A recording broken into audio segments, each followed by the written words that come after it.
Boston Celtics interested in a former draft pick of theirs, Kelly Olynyk. He's a big guy who can offer some rebounding, passing, floor spacing, and even a little bit defense on a good day. And, of course, some tenacity, aggressiveness. We can all agree Kelly Olynyk does carry that dog mentality. He's a relentless player.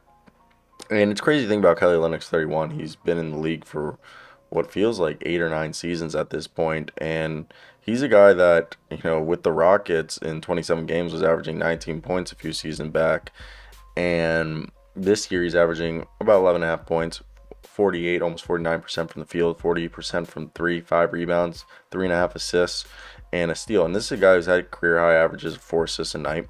Okay, a guy who's shown that he can be a guy who grabs 5, 6, 7 rebounds a night, and he's just perfect for the Celtics team.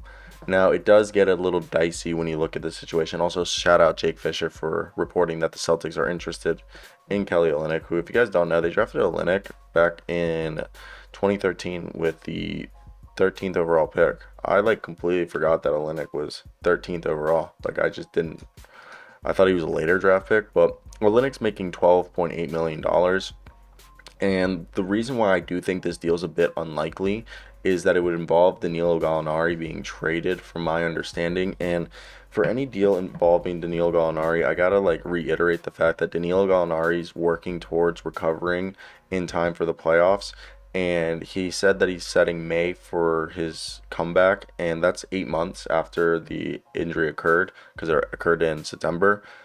With that being said, I think a lot of people do believe that, we saw Danny Green just return after 8 months after tearing two ligaments, while Danilo only tore one, and he's already starting to run again. So it's quite possible that Danilo could be traded. And plus, it would be a really bad look for the Boston Celtics to trade a guy who his lifelong dream was to play for the Boston Celtics, and there was a bunch of PR on it. Again, it's just a very bad look. But if we were to look at how this deal would get done, again, it is Danilo Gallinari being traded, and you probably do Danilo and Payne Pritchard for, in this case, would be Kelly Olynyk. And I doubt you could fit some. I mean, you could see if you could put Justin Jackson in there, do Justin Jackson, Payne Pritchard, and Danilo Gallinari for Simone Fontecchio and Kelly Olynyk, and maybe you tell him right here, here's 3 second round picks.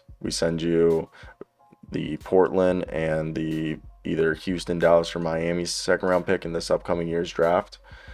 And again, I don't even know if that deal, yeah, the deal would get it done, but that's the problem is do you really trade? I mean, at that point, maybe you trade because you get Simone Fontecchio, but this deal right here actually makes them worse, which is crazy to think about. That I just don't, you know, like, mm, it's hard to see how you get this done because, and the thing is they have trade exceptions they can use.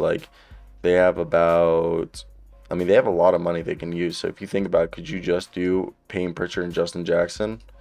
Does this deal work? No, because you gotta, and I think you can't use you can use the 2.1, and right here the problem is you try to do Justin Jackson, Payton Pritchard, and use the 2.1, you're still $3 million short from being able to do Justin Jackson, Payton Pritchard, and the Bull trade exception that expires. And I don't think you can combine trade exceptions. You can only use one.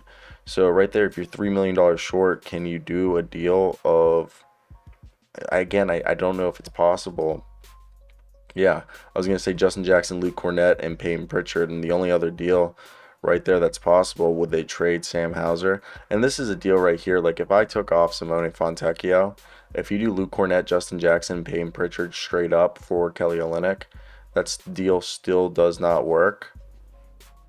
And it's just difficult. It's difficult to imagine how that one gets done because of the implications, like, the monetary implications. So yeah, like right here. And because if you took off Simone, and you would have to do Luke Cornett, Justin Jackson, Payton Pritchard, and Sam Hauser for Kelly Olynyk, it's just fiscally not possible. Seriously.